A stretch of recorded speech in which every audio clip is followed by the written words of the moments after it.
Have you ever wondered why romantic relationships are so darn difficult? Well, I'll explain it in this video, but most importantly, I will give you an important simple tip that can shift this for you. You don't have to feel so confused, frustrated, and powerless hoping that magic will happen. Imagine if you could date, show up like yourself, and have choices of guys trying to be your man. Here is the deal. I'm not talking to you wonderful people who met their high school sweethearts and live happily ever after. You most likely can't relate to the rest of us because you may have secure attachment and can't understand why we have it so hard. But the rest of us with insecure attachment most likely have relational or attachment trauma or emotional wounding from childhood. And this causes us to struggle. I know you may think I had a great childhood and wonderful parents. I don't have trauma, but I still struggle and dating or relationships suck for me. I don't want to convince you otherwise. I'm not here to change your story. In fact, I'm glad you have those beautiful stories from childhood. The goal of this is to understand yourself, develop self-compassion and empathy, and communicate your needs, feelings, and boundaries more effectively. In this video, I will explain how you may have some trauma or emotional wounding even if you grow up in a lovely family and had a nice childhood and don't remember any horrific events. A lot of people think that trauma is only something related to a horrible event that puts us in physical danger, for instance, wars or someone abusing us. But trauma isn't just about the event that happened. It's also about how we perceive the situation. Keep that in mind as I explain how some not so horrific events for us adults may be traumatizing to a baby or young child. We will examine how these events affect our relationships in adulthood. I'll repeat this a lot. When you understand yourself, only then can you develop a healthy relationship. Let's understand those less obvious struggles that may affect our adult romantic relationships. Relationships with caretakers are essential for our development. As a child, you depend on them for survival. If the environment in which you grew up wasn't adequate for you to thrive and explore who you are, you will have to figure out how to best survive. If we operate in those same survival modes, we will end up in difficult relationships that reflect the similar dynamics from our childhoods. This is why attachment trauma affects our romantic relationships.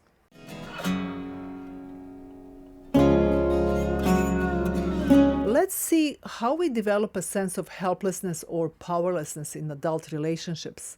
There are specific attachment wounds or traumatizing events that may cause us to feel like relationships just happen to us. We can't do anything to make it work.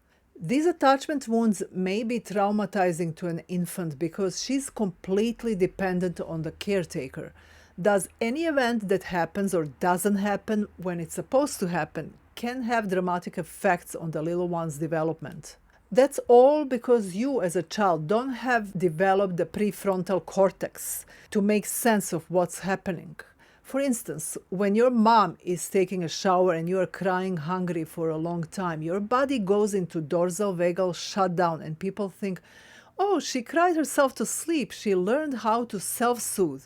A baby can't self-soothe because she doesn't have a prefrontal cortex developed.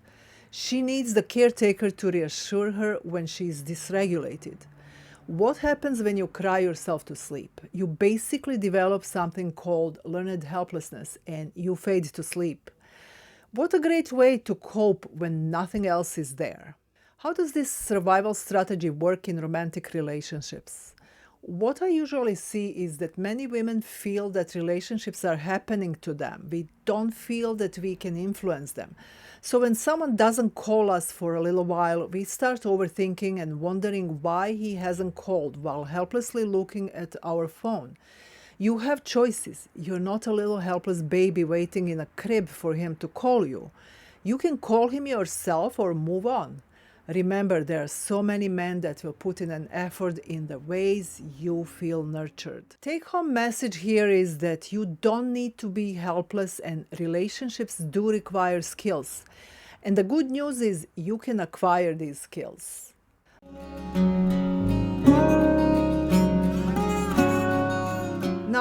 let's see how fear of losing someone can cause us to sabotage our relationships. What kind of childhood experience may cause this? What are the consequences? Could it be that some of us stay too long in a relationship that doesn't work for us because of some trauma that we may not even remember? But what about those of us who may never want a deep emotional intimacy because we don't want to deal with the potential loss of people that we love? Let's examine that. Another example of trauma that isn't a horrific abuse or event is when your parents have to give you away during the first 2 years of life. For instance, if your parents are sick, financially struggling, have to go somewhere, there could be various reasons why they may decide that giving you to someone else is better for you. I can tell you my story. As a 1-year-old, I experienced attachment trauma. My father had to go to the military and my mom had to work in order to sustain us. She thought that the best thing to do is to give me to her mother, my grandma, which I love dearly. Nothing terrible happened to me. They just gave me to these most loving people. When they gave me to my grandma and grandpa at 1-year-old, I couldn't make sense of it. Think about the little 1-year-old. All of a sudden, she's losing 2 people who took care of her, and she had no idea who these other 2 people were. They may kill me for all I know. It's not that I'm thinking like that verbally, as we don't have verbal skills to make sense of it. To make the story worse for me, then they took me back again when I was 2. Now, I lost 2 other people that I loved. This memory of loss is deep in me. I don't have memories of the events, but I know that feeling that she, my little mini me self, felt. These feelings get triggered whenever I'm saying goodbye to someone, even when my husband is leaving for work in the morning. A part of me is always anxious. When I hear sirens around the time he's supposed to come home, I have to call him to make sure he's not involved in any accidents. Imagine how hard it can be for kids who lost their parents. Creating and maintaining emotional bonds may be difficult in adulthood. Hope this can give you a little insight and understanding of your younger self.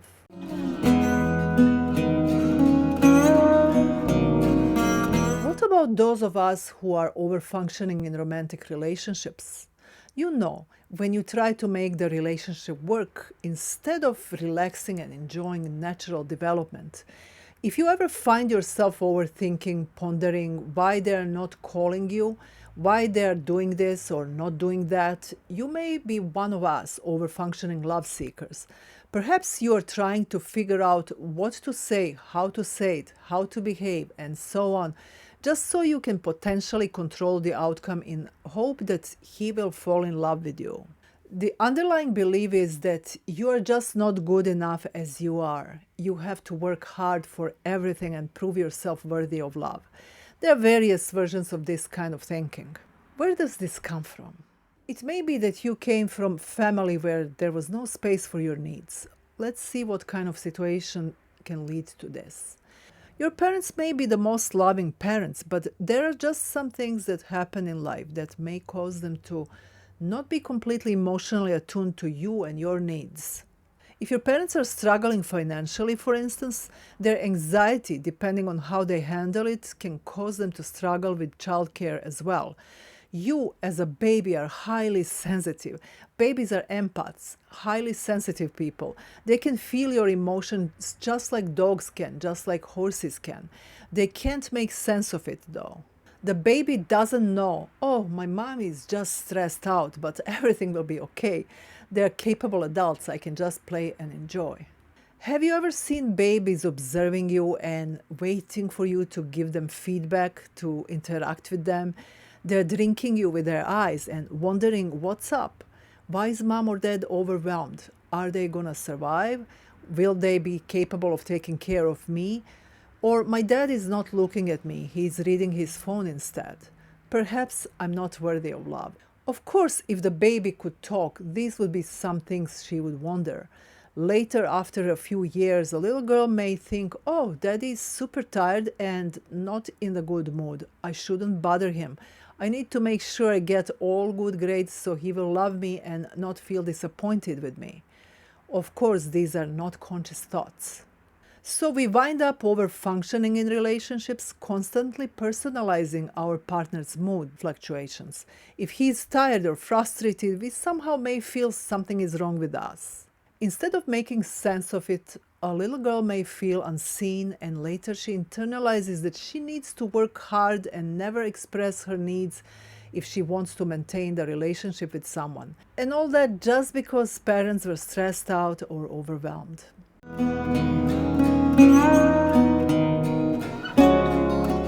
Now, can you imagine how watching what happened to women throughout history affects your adult relationships?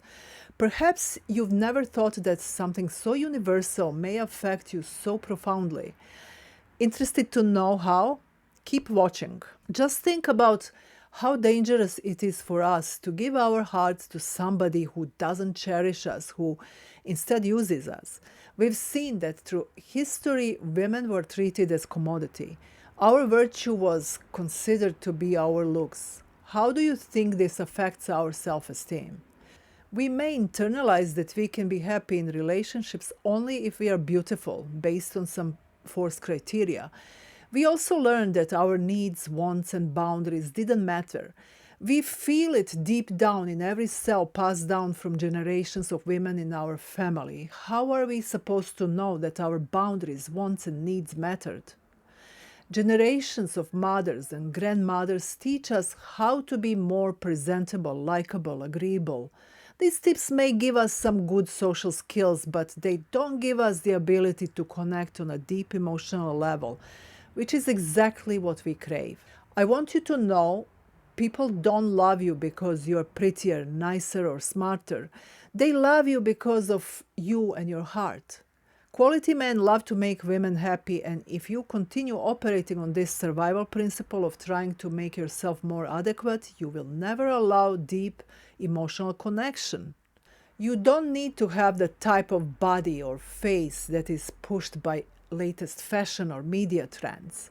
Relationships require skills of emotional and social intelligence, self-confidence, and knowing how to create security. Unless you live like young Siddhartha before becoming Buddha, whose father created artificial protection around him so he doesn't experience any struggle in the real world, life scars us. Our ability to have an open heart and love fully and securely diminishes. We don't even have to have memories of these situations or events. Instead of concrete memories of the events, we can just have that feeling that our young parts, that baby or little girl had. We can experience her pain that she had to push down to carry on and make the best of life. It often happens when we become triggered by some simple event. The pain comes back for us to make sense of it.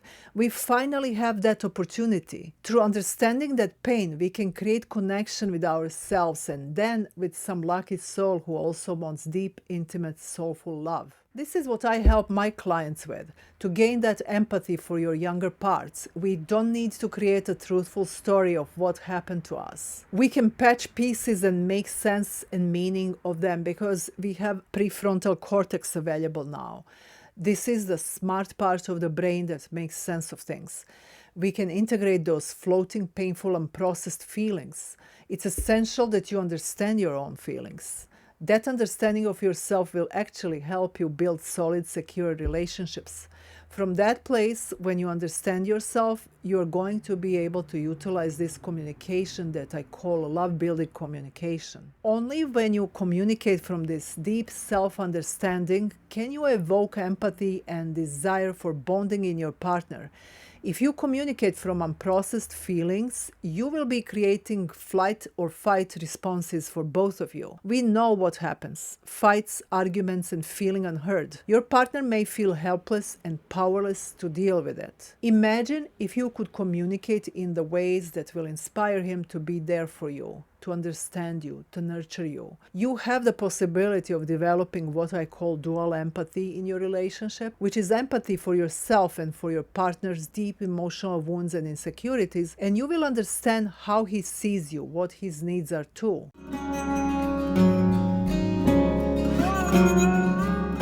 If I can give you one piece of advice that will give you the most bang for your buck, what will it be?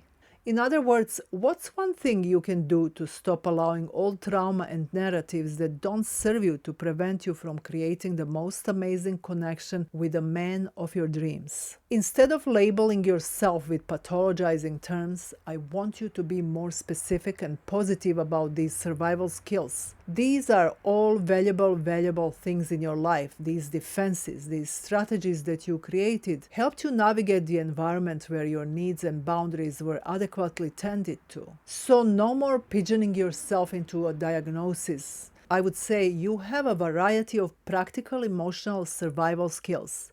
Amazing. This is at least how I like to inspire my clients to feel empowered about their trauma and emotions, understand themselves, and have empathy for why they develop these strategies. Now, you also need to learn how to feel safe, how to regulate your emotions, because dating and romantic relationships will trigger all those types of relational and attachment trauma. Having compassion and understanding for yourself, understanding what happens, why you get angry, what triggers you to feel frustrated and annoyed, and then how you react to that is the first step. Then figuring out what is it that you want and strategizing how to get there is the next step in finding love.